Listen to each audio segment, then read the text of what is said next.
Everyone has a story to tell. Welcome to DingoTalk, where we explore the experiences that make us who we are. Here's your host, Carlo Guadagnino.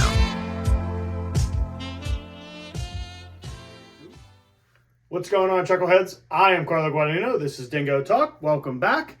This week, we're staying in the landmark conference with Keystone College's head coach, Justin Higgins. Coach Higgins is going to talk to us about his time as an athlete, two-sport athlete, that, as a matter of fact, from Ithaca College, and then his coaching career all the way to Keystone. A little interesting with how Keystone kind of restarted their program after a 71-year hiatus. 2019, they restart their program, and then obviously we all know COVID happens. So we're going to talk to him a lot about how rebuilding a program and what it's like to go through that, especially when, a global pandemic hits. So not that that's funny and I shouldn't chuckle at that, but it's just, put things in perspective. This guy was starting his career as a head coach, and then that hits. For those of you that are watching us on YouTube and listening to us and watching us on Spotify, really appreciate you. Tell a friend to tell a friend. Hit the notification button. Subscribe. Hit a like if you enjoy the videos. We also have shorts out there now. Check us out on the social medias. It's Twitter, Instagram, TikTok, and Facebook. The only one that's different is the Instagram page. That's Dingo_talk.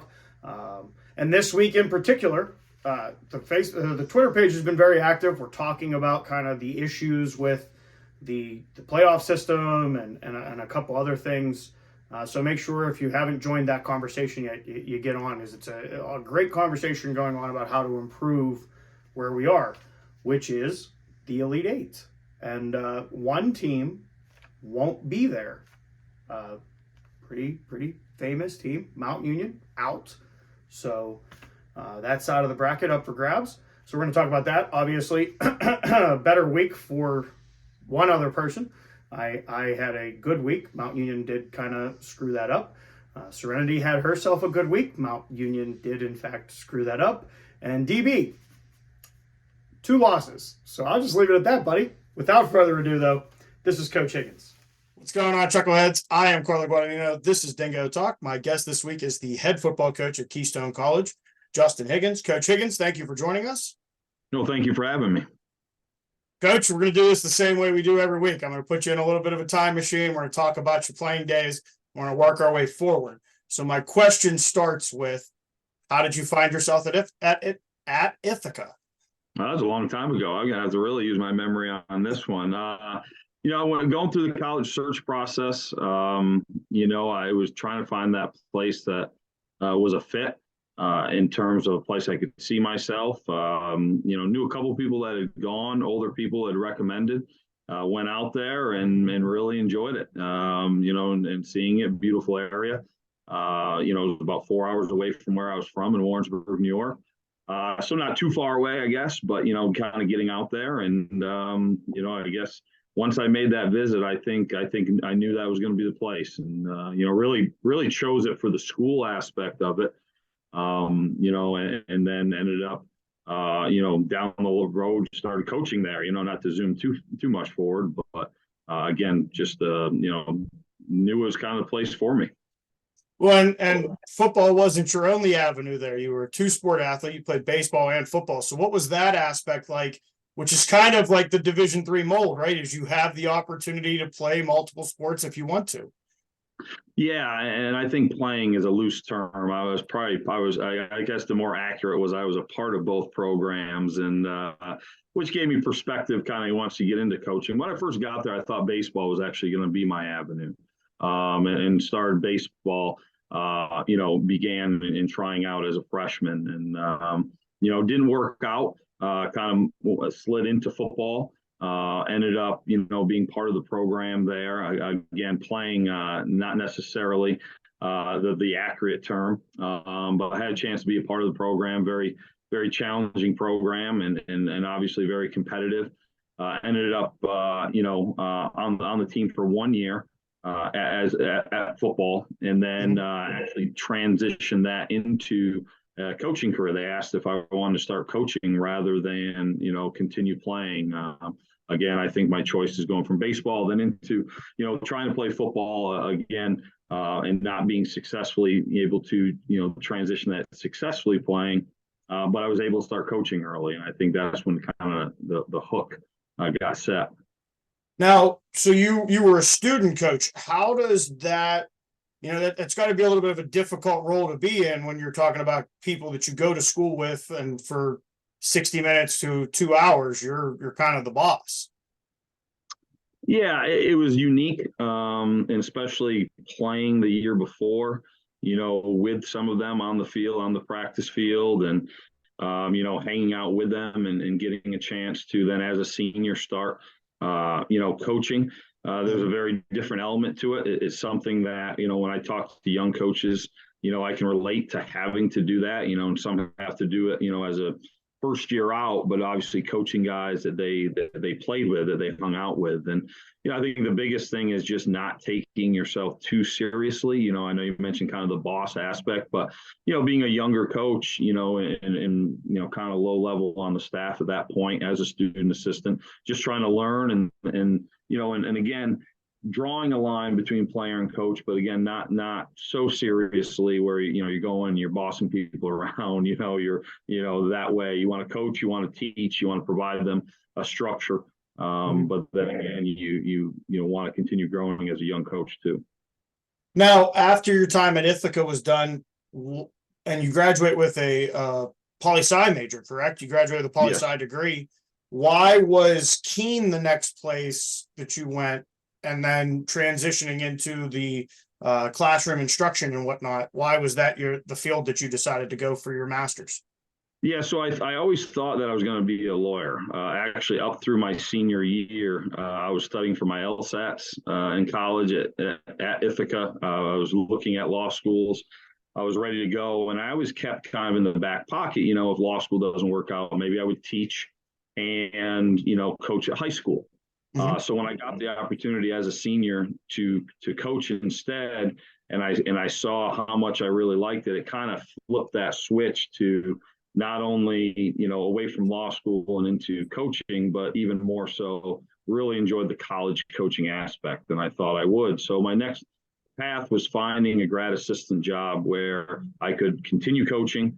And then I utilize that to switch from the politics major in law school to now get my education courses, because, as a politics major, I didn't have the education courses. So if I was going to teach, I needed to kind of switch into that. And that's where Kane came in and spent 2 years there as a new staff coming in, a rebuild there, which, kind of ended up being the foreshadowing of several places I was at in a rebuild. But it was a lot, learned a lot of great things as a part of it. And then when your time was done at Keene, there's another, and this is a similar thing with trying to find that coaching job, right? Is that there's the right fit. And then there's, as I see here, there's a couple places that maybe you went back to. One in particular, there's 3 stops back to back, but yes. Lehigh, and then how and why Lehigh was how was Lehigh the next stop for you? Yeah, so I finished up my master's in 2 years. With Kane. It was a 2-year program, which was great because you get a chance to be somewhere for multiple years, and it really allows you. Again, we talk growth, as a coach, and I think just especially with that new staff coming in and coach multiple positions there, and I think that was good for me. So it was ready to move on and find the next home. And a little different back then than it is now, trying to search. I mean, I remember, I think I sent out over 100 letters, like snail mail, just blasting them out and just seeing who was interested. And you spend those late nights getting the mailings ready. And Lehigh ended up being one of them. I was lucky enough to actually, in that cycle of over 100, getting 3 interviews out of it, ended up going and interviewing at Lehigh and got offered the job. And while I was only there a year, the staff I worked for there, the defensive staff, it taught me a ton. I mean, the staff was really good. The program was outstanding. But the defensive staff that I worked with just learned so much. And I think it really kind of propelled me forward coaching wise, and just the knowledge that 1 year gave me. Well, and then as I foreshadowed before that question, this is the next place was the first of 3 stops for you, SUNY Morrisville. And what, I guess, for the 3 stops, why was it a place that you felt you could keep going back, or that you kept going back to with the staff? Yeah, sure. So the first stop, and again, like, I didn't know anyone on staff at the time, so I ended up moving, kind of going back home, after Lehigh, and then transitioned out to Central New York, and was looking for a job, and, thought it might be okay. I guess I'm going into the high school route. And Morrisville at the time, they were a 2-year school. It was a junior college at that time. They, had an opening. I went and I talked and interviewed, for them. It was going to be for defensive line position coach, while I also worked and subbed and looked to get into teaching as well. And did end up, getting a job at, Richfield Springs, actually. So it was a commuting, but, it was just, Terry Dow was the head coach, and got a chance to work for him. And Terry was a great guy and a great person to learn from. And the defensive staff, once again, guys I worked with, tremendous, still friends with, them today. So it was an opportunity there that it was great. After the 1 year, again, junior college, nothing, it was a great year.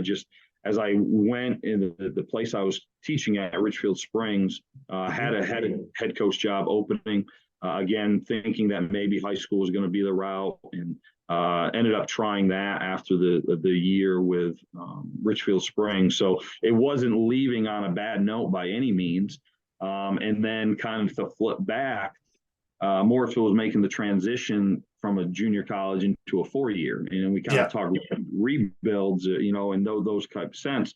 And when you make that transition, again, it's it can be difficult. And Coach Dow and I talked, about that, and had an opening. So, I ended up, going back and, serving as the defensive coordinator at that time, and, spent a couple years there, in hopes of just kind of getting it started, again, kind of a different kind of start in the transition. But again, enjoyed my time. It just worked out after the 2 years there. Positionally, they didn't have full-time position. So it was just trying to make it work, commuting, and just was tough, but it was a great place, and enjoyed working for Coach Dow. And again, I ended up back there. So obviously. Well, and then, so after the second stint, you end up staying in New York, but moving over to the Pioneers over there at Utica. Yes. What was that experience like?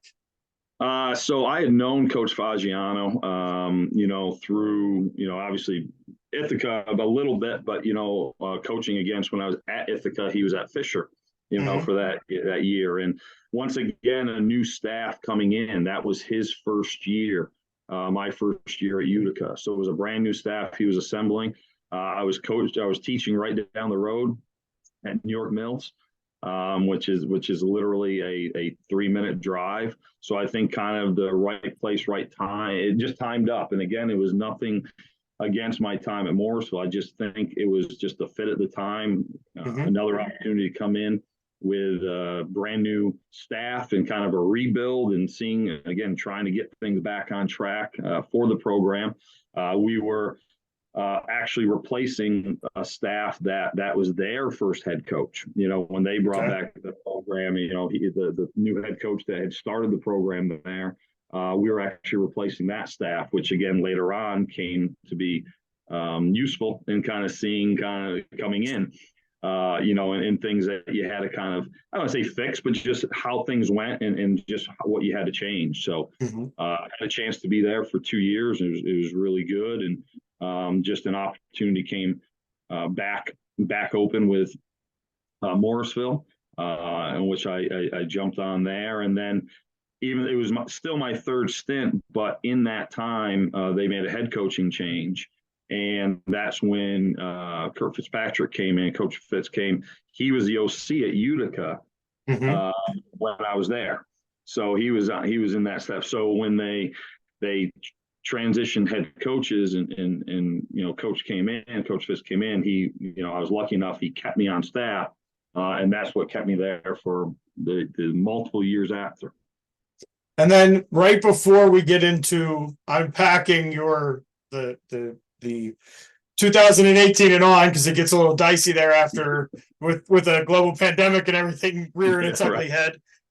You have one more stop there, and that's 17-18 in Seton Hill. And what was that experience like to build into the 18 moving on to now Keystone?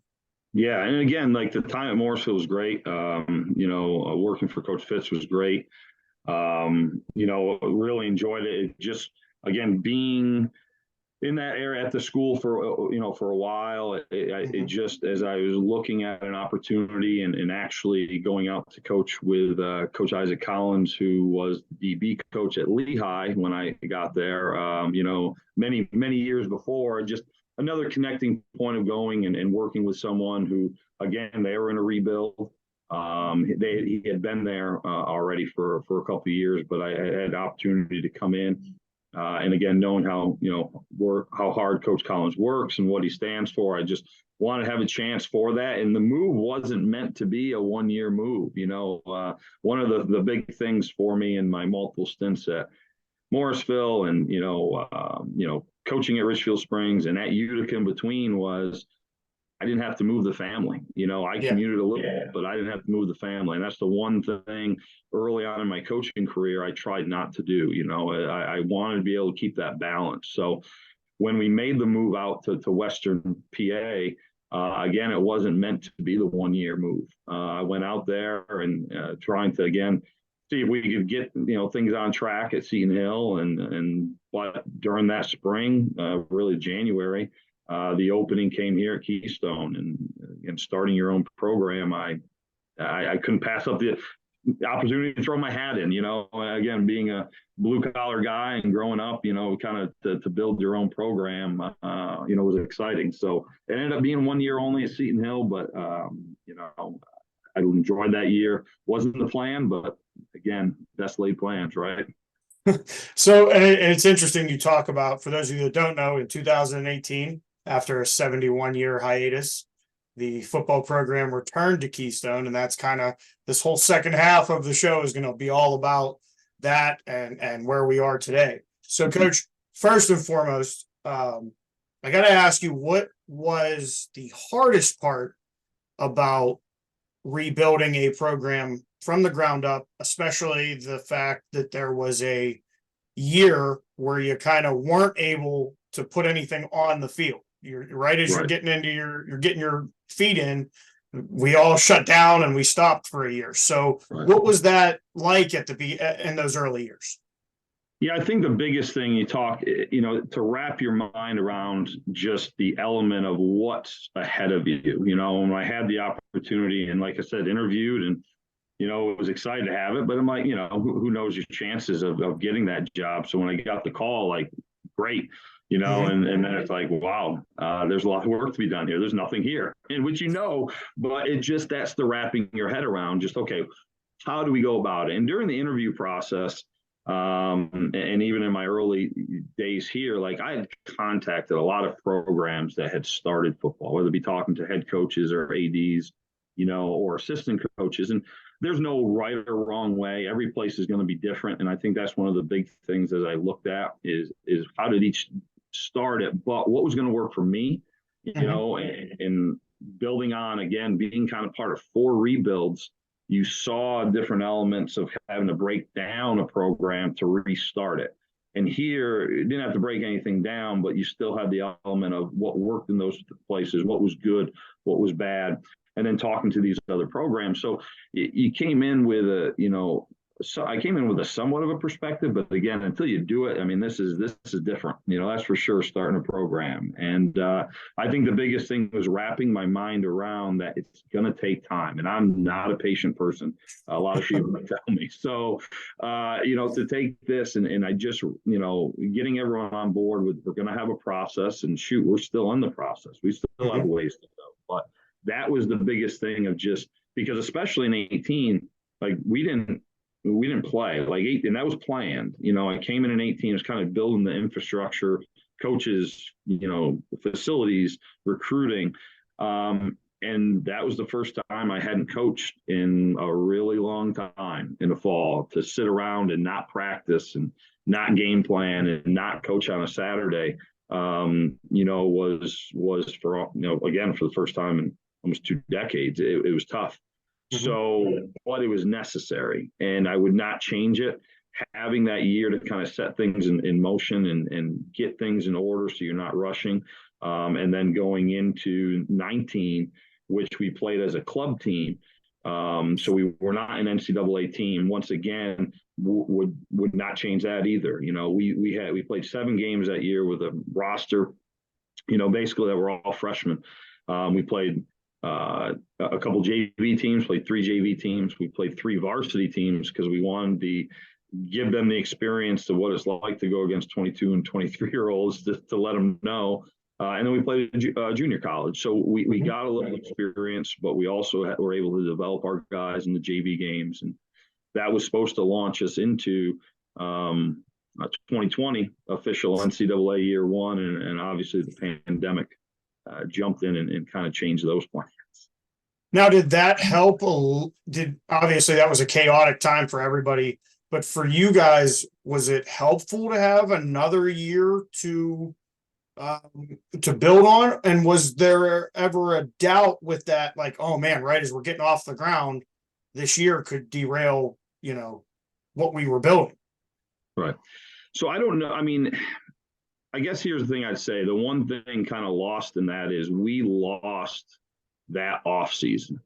And so for a program, and I always say that the biggest build, like the most growth you see from a freshman, or from a kid in college, whether it be physical growth, football IQ, maturity, academic awareness, is the spring semester of their freshman year.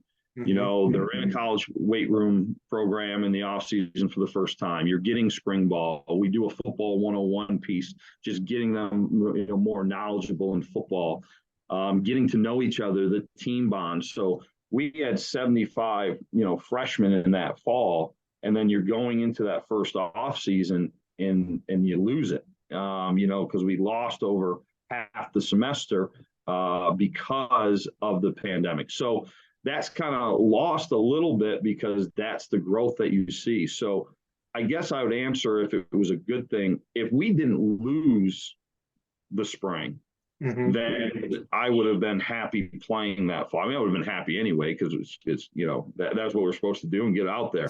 Once we lost the spring, I mean, we kept trying. We were one of the last, I think, 30 teams in the country to cancel our season.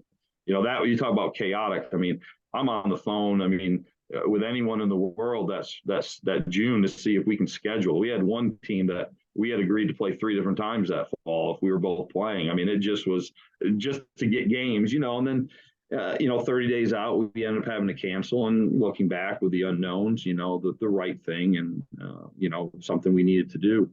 So once that hit, now that transitioned our mindset in just terms of, okay, we already had lost that off season. This is now our ability to get it back. And so we looked at that fall. We didn't play. Some teams tried to play in the spring. Some of that fall, like we didn't play. What we worked out, we practiced, whatever you could call that. We always joke now that the stuff you had to do during the COVID time period was just ridiculous. But, we utilized that fall as kind of the replacement first off season, and then in the spring transition and use that as kind of our second off season. So we compacted 2 off seasons, if you will, into 1 year. And so because we lost the spring before, I think that was vital to push us a little bit further ahead than we would have been without a spring and trying to play. I think we would have been outmatched even more, and a lot of questions in that. Now, Coach, put us in the room with prospective parents and recruits. What are you guys looking for in a student athlete? What are you talking to about with the parents? And what are the expectations of the program? Yeah, one of the big things I firmly believe in is being transparent, 100%. You have to.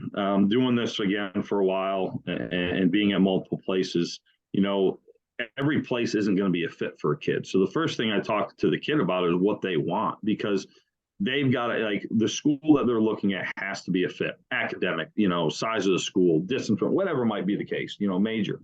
And especially they have to know who we are as a program, and especially early as we're building and what you're going to get into, and that it's going to be difficult.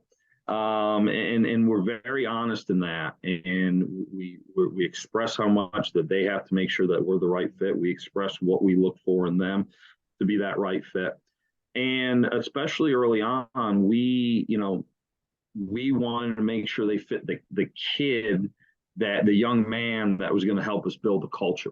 Because when you start a football program, there's no football at the school. There is no football culture. You have a lot of stereotypes, and that's not just here. That's anywhere. Like, oh, football. What does that mean? And you're bringing a football program in, and and you have to kind of, with all those stereotypes, you have to show everyone, no, this is what it is. And so we want to make sure the young men we brought in represented that culture that we were building, and being a student athlete first, and being very active in the community, and being respectful. And we have what we call our core, CORE, character, ownership, respect, and effort. And those are kind of the points that we look at, like talk to coaches, talk to guidance counselors, when we evaluate a kid. That's what we're looking for, because that's what, especially in those early couple of years, as we're trying to build a football program and get a practice and a game culture and a lifting culture, we also have to have a community and campus culture. And so that was very important in the first part. My background in academics, we really drive home our academic program. We call it our CAP here, KAP, Keystone Academic Program, but it really teaches the time management piece, the communication piece, something that I picked up 15, 16 years ago. I've kind of modified it along the way. Being in the classroom helps. So I think it's, as we talk to the students, when we talk to the parents, they're understanding that, while we love our 2 hours on the field, they're coming here for something bigger.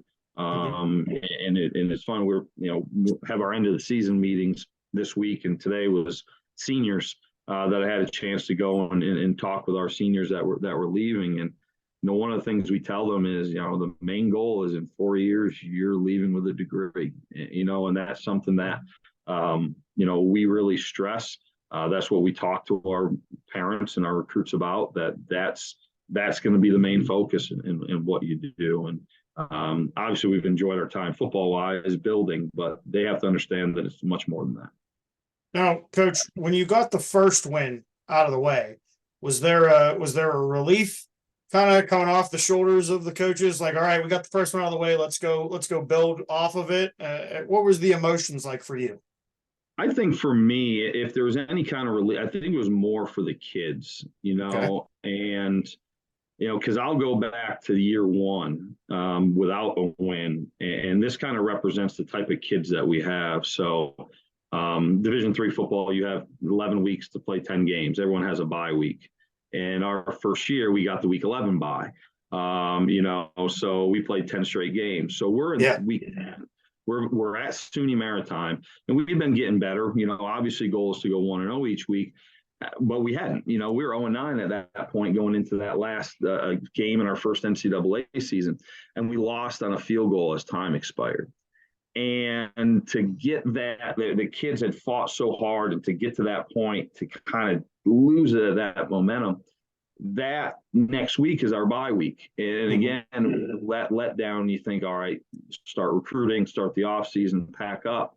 And our guys didn't want to. Our guys want to go out, practice, have an inter squad, because they understood that this is another opportunity to lead into the off season to get building. So they had propelled that bye week into a great off season, the off season into a great, 2022, much more competitive games. Hadn't won, but we lost a couple close ones. So sometimes you got to lose the close one before you can win the close one. So when the first win came, it was more just kind of validation for those guys that had worked so hard, that had again went through those tough times the year before, and in that year, just to finally get that W. So I was extremely happy for them and the staff, just because they had worked so hard for it. Coach, we interviewed Coach McCorkle in Belhaven a couple weeks ago, and he said very strongly that he believes it's time to expand the regular season schedule for Division III, and obviously expand the playoff system team-wise that we let in. And his reasoning was, if we're saying that that Division III is an opportunity for football players to get to play football for the 4 years for that last time, shouldn't we be playing the same amount of games as the other divisions? Do you feel that way, and do you think there's a lot of coaches that feel that way?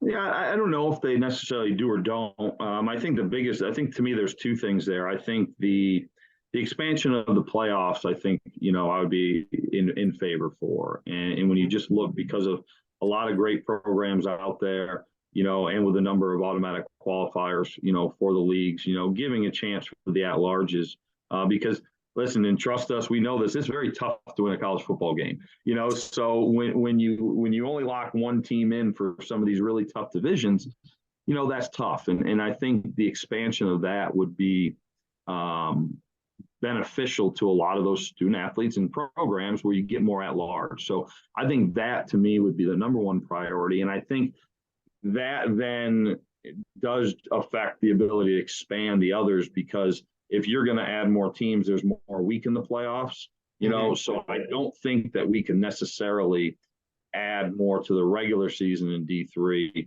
just because of that. Like, I'd be pro expansion of the playoffs. That's going to add weeks anyway. And so doing that is the priority. I understand what Coach is saying, and that'd be great. I mean, this week I didn't know what to do other than, you get up, you're like, well, shoot, like I popped up Saturday, like I'm supposed to be coaching. And, I think every college coach gets that. And obviously our goal is to be preparing for postseason play in the future. But I would say that if the expansion of the playoffs happen, I think that would add to the season anyway. And I think then the regular season will probably have to remain the same. Coach, so it has been a lot of firsts and changes going on in Keystone. This year, no different. You're now a member, or you were a member and are now part of one of those conferences that has an automatic qualifying bid. It's the Landmark Conference. It's the inaugural season for the football year. What did you think of this season? Give us now that the dust has settled on the 2023 season, what are your thoughts looking back? Yeah, I think it starts with the decision to go into the Landmark, because, I got kind of questioned on that. For only being a 2-year program, heading into year 3, NCAA wise, like, why go into a more competitive conference, and and why do you want to make that move? And my simple answer was, why not? Like, if we want to be a really good program, we have to challenge ourselves. And I think there's going to be benefits recruiting, much more regional. But when you look at the teams, we knew.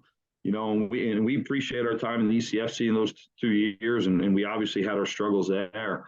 But going into the Landmark, we knew that it was going to be a challenge. We already challenged ourselves in our non-conference games and who we scrimmage. Like, we always, we set ourselves out to play competitive teams, and now I think we up that in the Landmark. And so, looking at the season, definitely some ups and downs. I was hoping we'd be a little further in some execution phases on the field, but I knew, going against those teams, if we were not playing our best, some of those downs could be downs, and some of those games did get away from us, and those just kind of showed us kind of where we have to get to. But I think that sets the benchmark of our program. I'd rather have it that way. There's not a single regret that I have in jumping in, even with the season. And we're able to, in the last game, get our first Landmark win. And you talk about first, so we're hoping to get many more. We got, again, a ways to go. Some great competition in the conference, but we're hoping we can continue to work and cut that gap. And then, Coach, I know it's early in the offseason, but what are the goals going into, obviously, holiday break and then into spring ball? Yeah, I mean, the number one thing I think always is retaining your guys and just making sure that they have a strong finish to the academics. And that's just an awareness of everyone. I mean, you get this end of the season lull, like you've been going crazy for 12, 13 weeks, and the players, and all of a sudden they have a lot of time on their hands, and Thanksgiving's right around the corner and holidays right around the corner. Well, finals are too. So I think the short-term goal is just keeping them locked in, and they are. They've done a great job. And with everything that we do academically. So I think short-term goal, that's number one. But I think we have to continue to grow as a program. We have to continue bringing in, more and more talented recruiting classes, guys that are going to continue to help make an impact. We got to continue developing our guys that are on our roster now, grow the leaders, especially now. We just graduated our second senior class. Last year was our first. This year, we had 25 seniors, walk on senior day, so, over the first 2 years, having 43 guys, when you look, and I mentioned a lot of the rebuilds that I was a part of, a lot of those teams we took over had 8 seniors, 6 seniors, they were lucky to get 10. So, to get, 18 in the first class and 25 in this class, is something that, is great. The kids did a tremendous job, but now we got to replace them, and now we got to replace leader wise and build the depth. So I think the biggest thing is we have to continue to keep building our way, but while taking steps, and especially with the conference that you just mentioned, Mark. And then this might fall into that same category. Is there a message that you would like for the alumni out there listening? If they're checking this out, what's their message going into 2024 and into the 2024 season?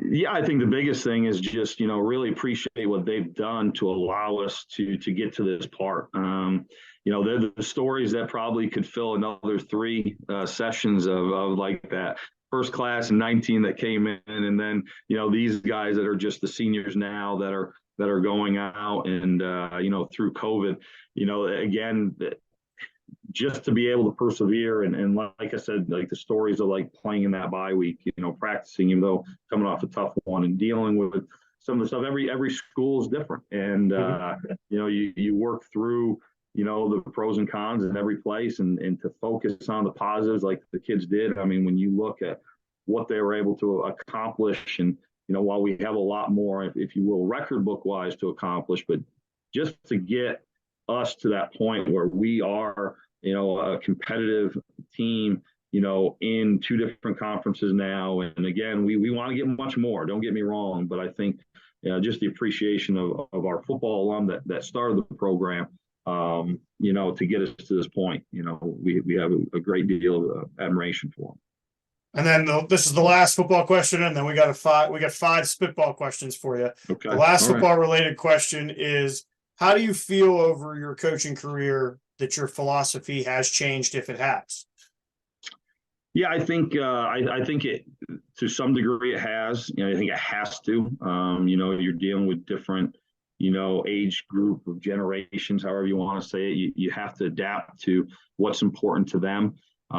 So I think in that way, when you look at recruiting and being able to build cultures and build standards of what you're doing, I think it has to a little bit.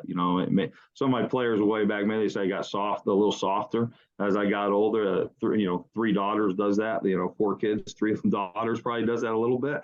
But I think the thing that hasn't changed, and I learned this from a lot of great coaches I work for and work with, is you have to go out there, you have to set a standard. And you have to live that standard yourself every day, before you can expect them to do it. And that's something that, as some of the elements have changed to get the players and, how you practice and, again, 1 practice a day in camp when you used to be the 2 a day. I mean, anything that's changed way back.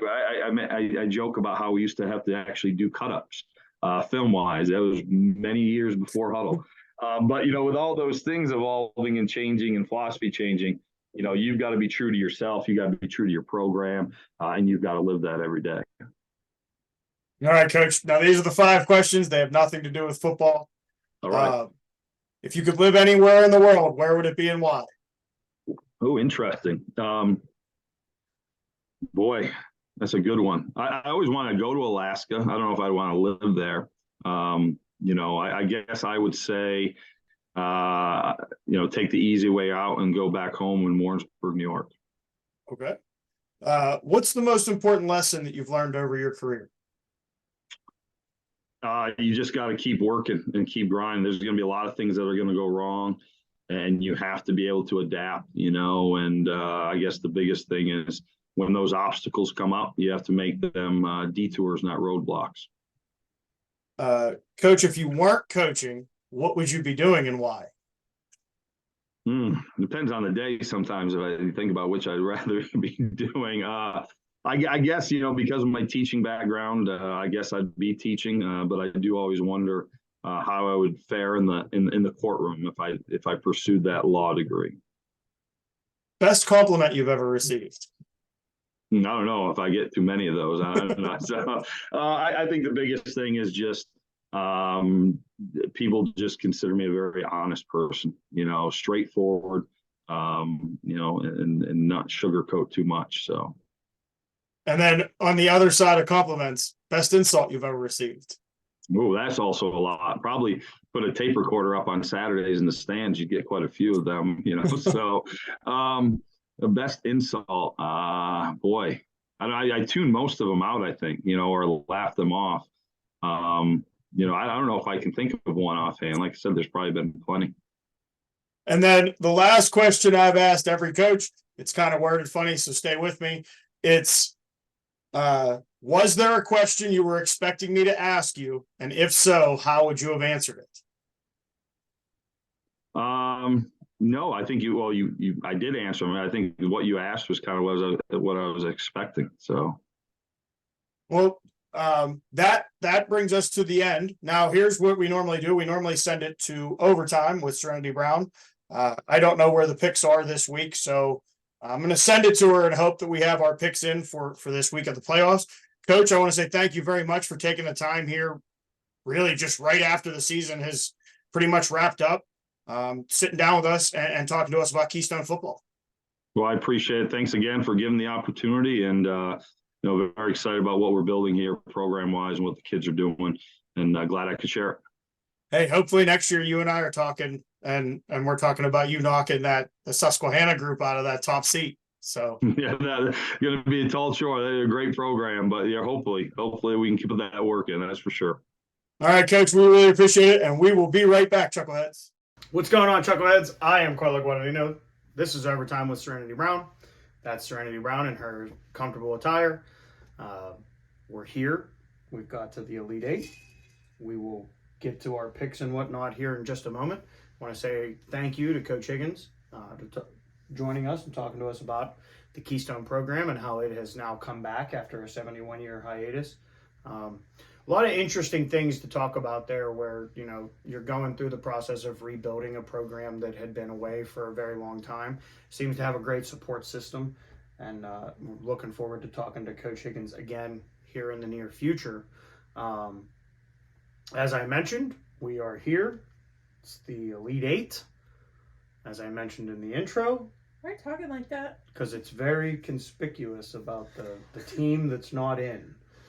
I think some of us here in the eastern part of the United States are in mourning because we don't know. Dramatic. I don't know. There's a lot. I've been on the Twitter page. A lot of people talking about Mount had the easiest path. Well, clearly not, because they were upset by Alma. And I think the committee, when they look at this next year, maybe not overhaul the one side of the bracket, because you have a 1, a 2, a 1, a 2, and then you have a 4, 5, 6, 7 matchup on the other side. I just think there's a lot of things, and as I said in the intro, there's a lot of great conversation going on our Twitter page, and all the D3 Twitter pages that are really involved in diagnosing what D3 football is. And the biggest question mark is the transparency and the guidelines and the moving of to use a football term, moving the goalposts. What works this year to get you into the tournament doesn't work the next way around. And I think it's interesting. Coach Spencer of North Central said there's a very long post game interview. His pick that he thinks got kind of the shaft was Linfield. And he points out there's 6 schools that are in the top 25 that aren't the 32 best teams in the country coming into the tournament. There's 6 ranked schools not in that. So there's a lot of conversation that needs to happen here in the off season and in future years to actually deliver on what the NCAA's goal is, which is to provide the best experience for the student athletes. And right now, I think we're doing them a slight disservice in the sense that, a St. John's, a Linfield, a Muhlenberg are sitting at home. They didn't have a chance to go into the dance. That being said, rough week for our friend and the regular season champion of the picks, DB. Second consecutive week. He is in protest because we did not send our picks to him the last 2 weeks. So he is in protest. We sent him our picks this week. We're going to roll into them. And I think I'm going to leave that top game we're going to leave as the last one because I still can't get over the direction of which it is. So we're going to start with the Whitewater at Wartburg. I believe I'm the outlier here. You took Wartburg. I took Wartburg. Why? So my thing is, Whitewater has proven themselves, and I've rode with Whitewater the whole way, but you can't deny Wartburg has been number 3. And now the entire time. They basically have not moved. And by process of elimination with Mount being gone, they are now number 2. They would be arguably the second best team in the country. I just kind of threw it out there and DB and I both took Whitewater because, again, it's similar to a lot of and I say this every week, their one blemish is the game that we didn't talk about yet. And other than that, I think Whitewater has shown that they're in that conversation as one of the best teams in the country. So DB and I both took that game. We took Whitewater in that game. You took Wartburg. The next game, Cortland, the Cortland Dragons, going to travel over there to Minnesota to play against Alma, who upset Mount Union. Across the board, nobody is touching Cortland in this one. We're all Alma fans this week. Yeah, we said Alma. All right. And then I'm the outlier in the next game. Randolph-Macon traveling to Johns Hopkins. In DB's words, he'll never pick a lacrosse school. I think Johns Hopkins has other sports. In fact, I know that Johns Hopkins has other sports because they're here. Yeah, they're here. So they at least have football. They have a lot of sports, though. You and DB riding with the Yellow Jackets of Randolph-Macon. I'm just running on pure gut there. It's a gut feeling. That's a gut feeling. Well, Randolph-Macon did get past those 2 rounds where we had said if they get through the 2 rounds and how serious. And last week, with the way that they dismantled Ithaca, no disrespect to Ithaca. Ithaca had a great season. Yeah. But wow.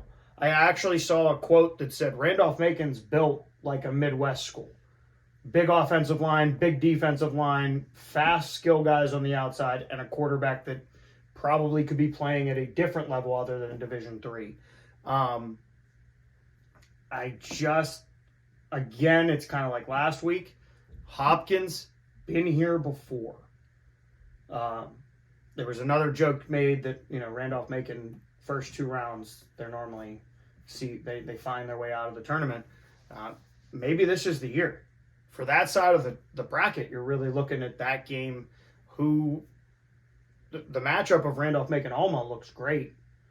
No disrespect to Cortland, I just think it's just going to be really hard to travel across the country, all the way midway across the country.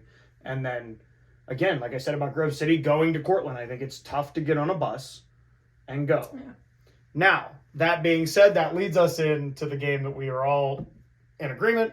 And I guess I can't call them the number 1 team in the nation, so I won't call them the number 1 team in the nation. I will call them the defending national champions who have yet to lose and have scored 61 and 71 points respectively in the past 2 weeks of the tournament.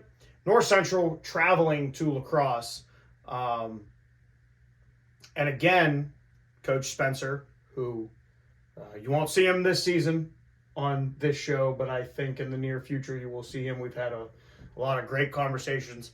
In that press conference that I talked about earlier, he says, I don't care where we have to go.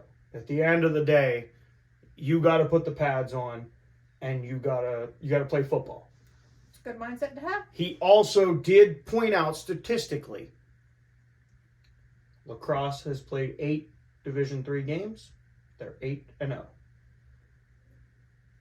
North Central has played 9 Division III games and 1 NAIA game because they couldn't get anybody else in Division III to play them, and they are 10-0, 9-0 in Division III. So I'm begging the committee to look at what has happened this year and to not make this same mistake. Why are they traveling? Why is the best team, and I won't call them the number 1 team in the country, why are the defending national champions having to leave home to go play? And that La Crosse team is a good team. That's a good football team. We've watched them on film. They upset Whitewater, which I don't know. Watching that game, that wasn't an upset. Whitewater played very well. La Crosse played very well. It came down to who had the ball last. That's not, to me, that's 2 good football teams playing. Yeah. The WEAC, great. The CCIW, North Central's conference, great.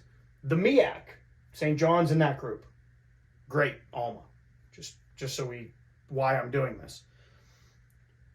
You can't tell me that the number, and I will, you know what, I will say it. It's across the board. The number 1 team in the country should not be traveling. Yeah. They shouldn't be. You have said this a couple times when we got this. Every time it's like, what do you mean?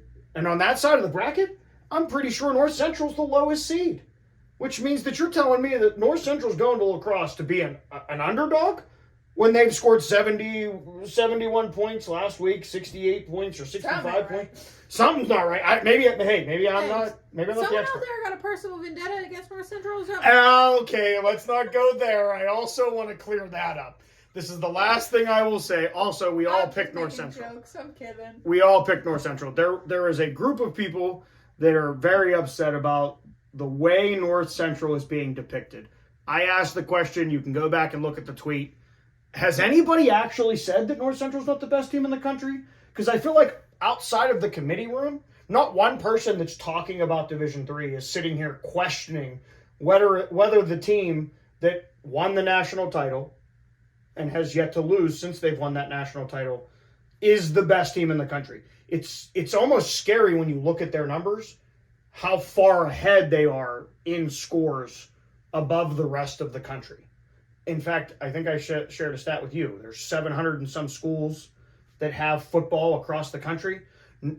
North Central is scoring more points than all of them. The next closest one is 100 plus points away from them. Like North Central scored 753 points this year. The next closest team has scored 618. And that's across all divisions. We're not just talking Division III. We're talking all divisions.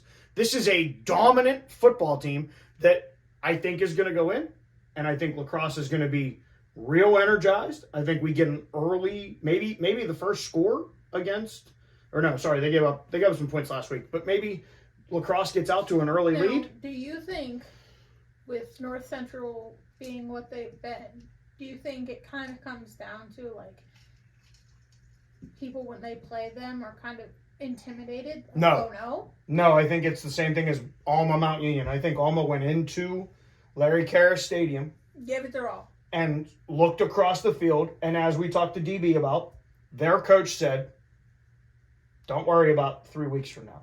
Don't worry about 2 weeks from now. We're going to play 48 minutes of our best football.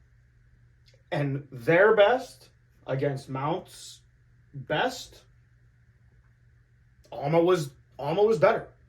I think the difference between Mount and North Central is a little bit bigger than anybody wants to talk about, because for a lot of years Mount Union was the team that, after the Army-Navy game, before the bowl game starts. Stag Bull's there, and it's the Purple Raiders against who was the sacrificial lamb this year. But there's another program on this board. There's 2 programs on this board now, 3 programs on this board that have beaten Mount in the playoffs. North Central, Whitewater, Alma. North Central beat Mount Union Thanksgiving weekend, 2019. They go on to run the table. A lot of questions about Alma. Can they, now that they've unseated Mount, can they do what North Central did in 2019? I don't think so. I'm still riding. North Central's my champion. And again, argue my logic. Until somebody beats them, they're the champ. All right, we're getting long-winded. Let's wrap it up. That's how I want to wrap it up. How about that? We'll see you next week, Chuckleheads. Thanks for checking out this episode of Dingo Talk. Don't forget to rate, comment, and subscribe. For more info and to contact the show, you can find us on Twitter @DingoTalk.